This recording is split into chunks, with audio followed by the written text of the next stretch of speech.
Question 1. Show that x minus 2 is a factor of the polynomial. We do synthetic division and we divide by 2.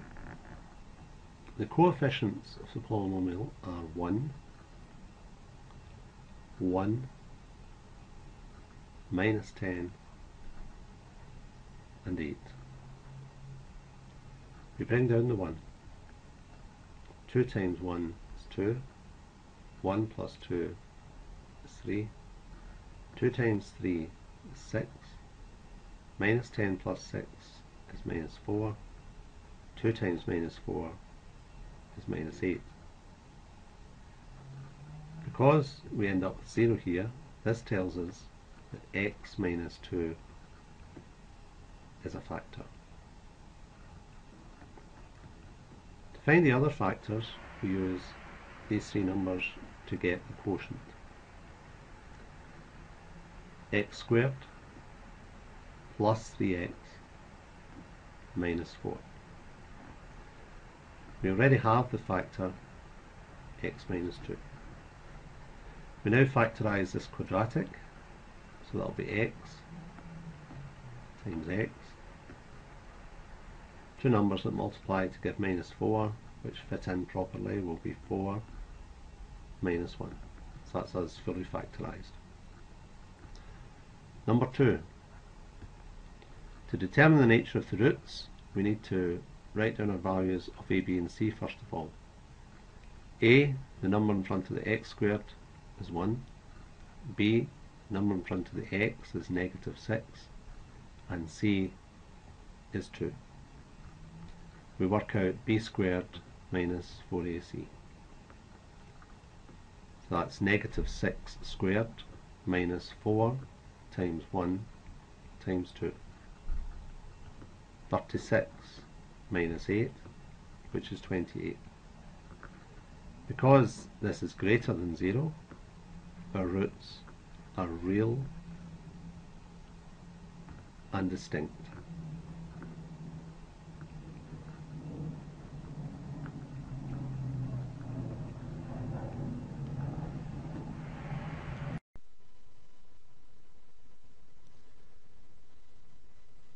The integral of 3 over x to the power of 5 dx. First thing we do is we bring the x to the power of 5 up to the top, so that becomes 3x to the minus 5 dx. We then add 1 to the power and divide by the new power.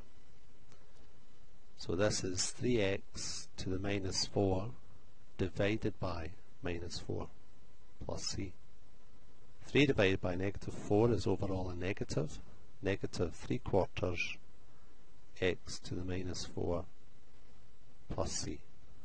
We could, if we want, rewrite this as negative 3 over 4x to the plus 4 plus c.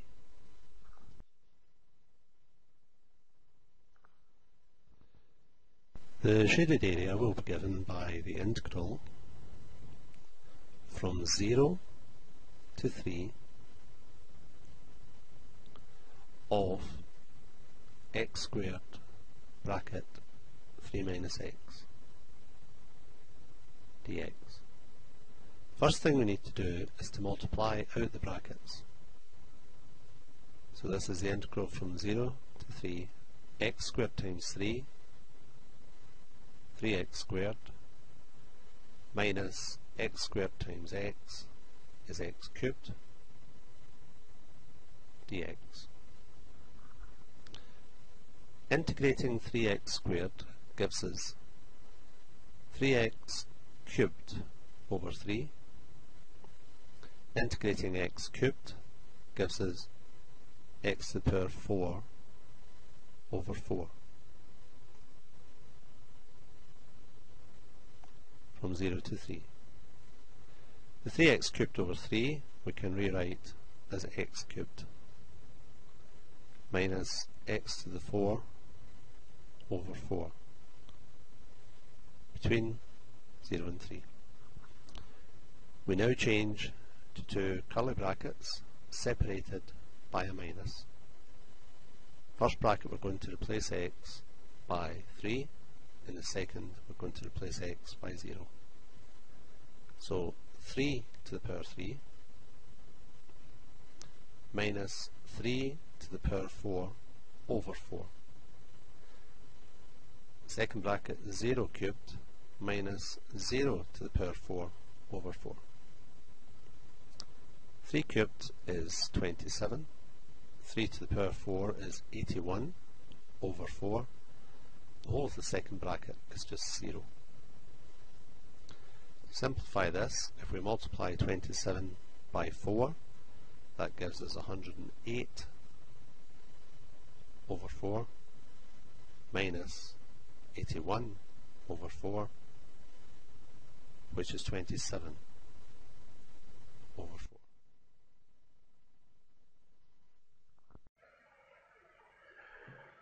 We'll be asked here to work out the area between two curves. So the first thing we do is we work out the upper y minus the lower y. The upper y is the straight line, and its equation is y equals x plus 3. We take away from that the lower y, which is x squared minus x plus 3.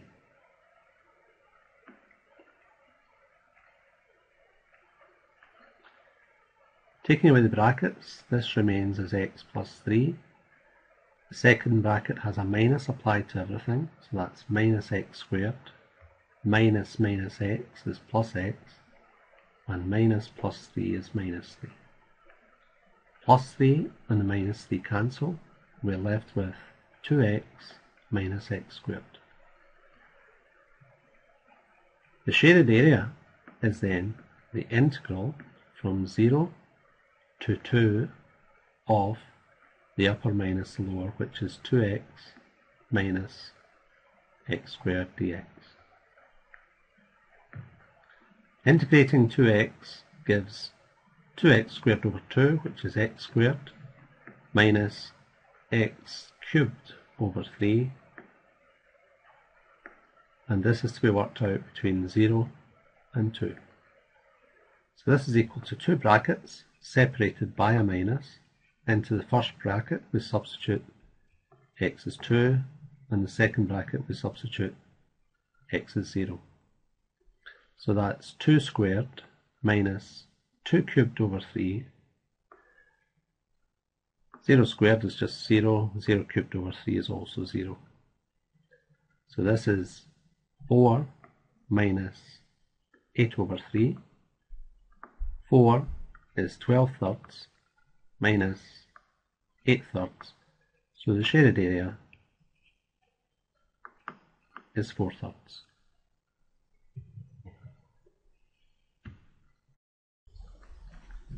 Sine 2x is equal to root 3 over 2. The root 3 over 2 is an exact value. The angle whose sine is root 3 over 2 is pi by 3. So we've got an acute angle of pi by 3, which we mark in the first quadrant. The angle in the second quadrant associated with this is 2 pi by 3. In the third quadrant, 4 pi by 3. And in the fourth quadrant, 5 pi by 3. All sine, tan, cos. So for 2 of these answers, the sine gives plus root 3 over 2, and for 2 of them, the sine gives negative root 3 over 2. Sine pi by 3 is positive root 3 over 2. Sine 2 pi by 3 is positive root 3 over 2. Sine 4 pi by 3 and sine 5 pi by 3, they would both give negative root 3 over 2. So the two answers we want are pi by 3 and 2 pi by 3. Looking back at the equation, we see that these are answers not to x, but to 2x. We're trying to find the answers between 0 and pi for x. To find x here, we will take the 2 over and divide by it. There's already a 3 in the bottom. Dividing by the 2 means we end up with pi by 6. In this case we end up with x is equal to 2 pi over 6, which gives pi by 3. So our solution are the two answers, pi by 6 and pi by 3.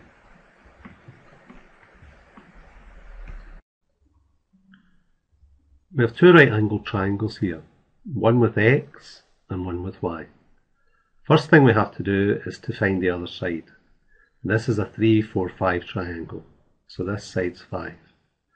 This triangle will need to use Pythagoras' theorem to work out the hypotenuse.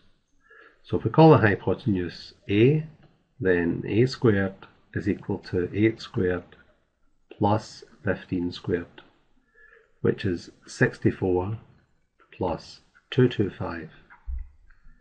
So a squared is equal to 289. A is the square root of 289, which is 17. So this side is 17. We're now asked to write down sin x and cos y, and in the next part of the question find an exact value for cos x plus y. Now we will need sin x and cos x, and sin y and cos y, so we'll write all four down. The first triangle, sin x, is the opposite over the hypotenuse, which is 4 over 5, and the cos of x is the adjacent over the hypotenuse, which is 3 over 5. In the second triangle, sin y is equal to the opposite over the hypotenuse, which is 8 over 17, and cos y is the adjacent over the hypotenuse, which is 15 over 17. We're asked to write down sin x and cos y, so there's sin x and there's cos y.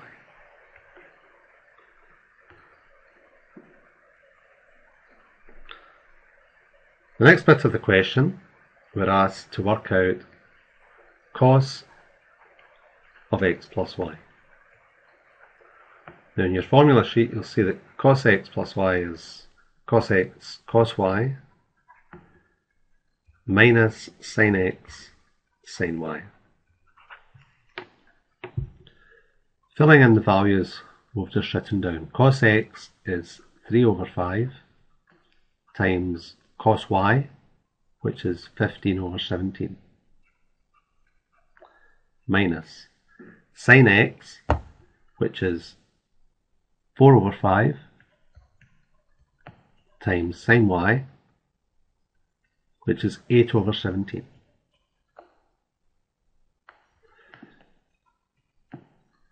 Three times 15 gives us 45 on the top. 5 times 17 is 85. Minus 4 times 8 is 32 on top, and 5 times 17 is 85. So we now subtract 45 minus 32, which is 13 over 85. And that's what we were asked to show.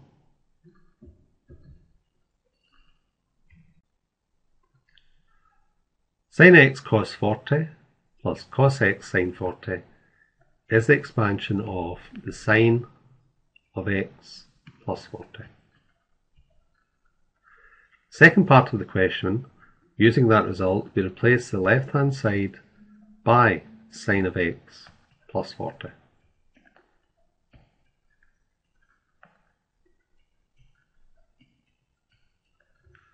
One quarter is an acute angle answer, so to get the acute angle we use our calculators and we work out sine inverse of 1 divided by 4.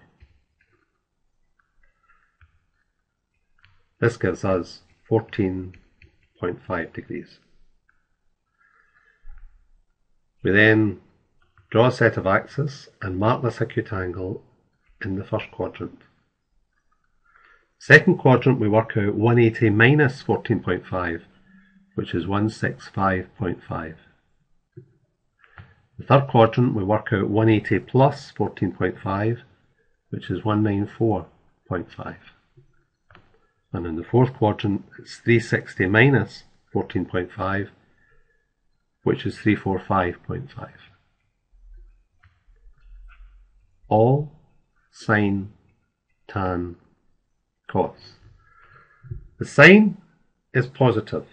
The sine is positive in the first quadrant and in the second. So we've got two answers, 14.5 and 165.5. These are not answers for x, these are answers to what's in the brackets, x plus 40.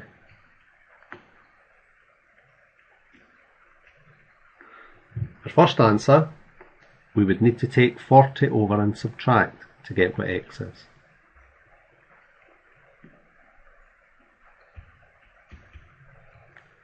Now when we subtract 40, we are going to have a negative, but we want answers between 0 and 180.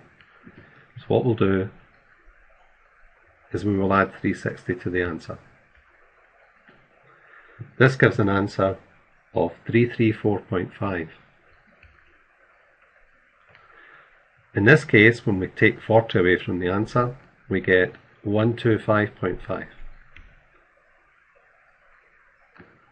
Looking back at the question, we notice that the only answers we require are between 0 and 180. So this answer is ruled out for that reason. So the only answer for this equation between 0 and 180 is 125.5.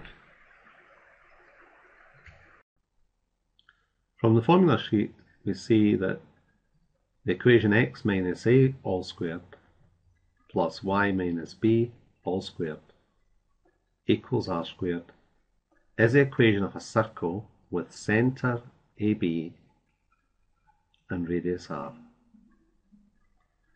So the circle, the equation we're looking for is going to have x, and it'll be minus 4, which will give x plus 4 all squared, plus y minus 7 all squared, with radius 6, so it's r squared, 6 squared is 36.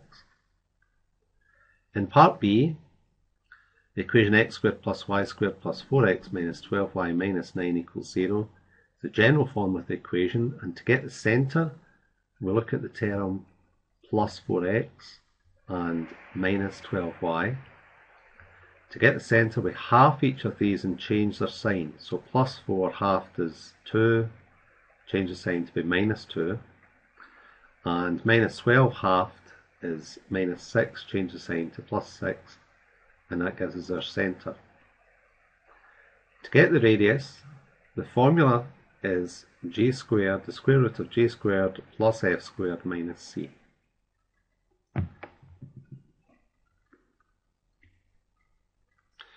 And when we fit in values, what we do for g squared plus f squared, we just take the centre and square each of those, 4 plus 36. And then we take away the number at the end. Now the number at the end is a negative, so that will end up being a plus 9. So the radius is the square root of 49, the radius is 7. So this is a circle with centre negative 2, 6 and radius 7. To show that this line is a tangent, we solve simultaneous equations and show that there's only one answer.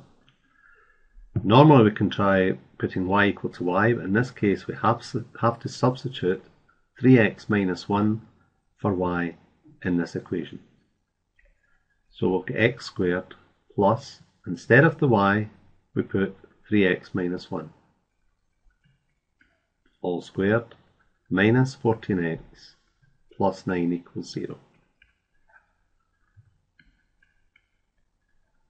Now squaring out these brackets, 3x minus 1 times 3x minus 1 is going to give us 9x squared minus 6x plus 1. Still got our minus 14x plus 9 at the end. Taking like terms together, x squared and 9x squared is 10x squared. Minus 6x minus 14x is minus 20x. And plus 1 plus 9 plus 10. We could divide all through by 10 to give us x squared minus 2x plus 1 is equal to 0. And if we factorise this, it's going to give us x minus 1 times x minus 1. So we only got one answer. So there's only one answer to how this line meets this circle. In other words, the line is a tangent. So we could write only one answer, which shows that the line is a tangent.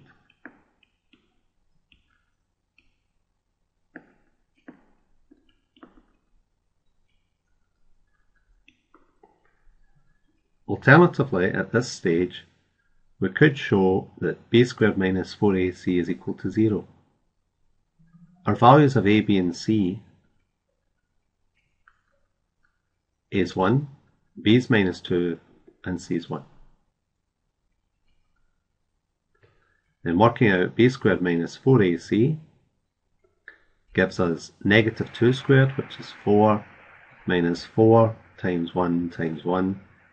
So this gives us the answer 0. And we can make the same conclusion, that the line is a tangent.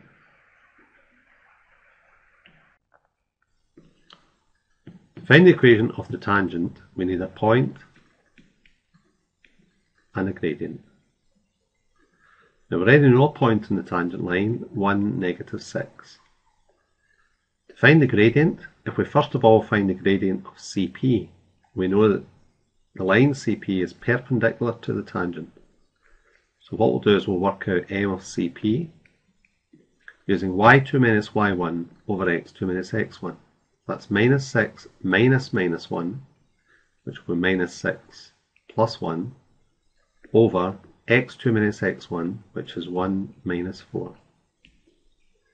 So this gives us negative 5 over negative 3, which is positive 5/3. The gradient of the tangent times the gradient of CP, m1, m2 will be minus 1 since they're perpendicular.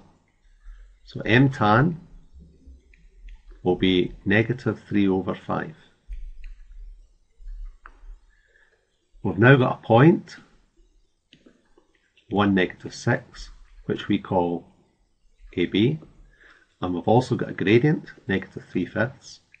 Fit these values into the formula y minus b equals m bracket x minus a.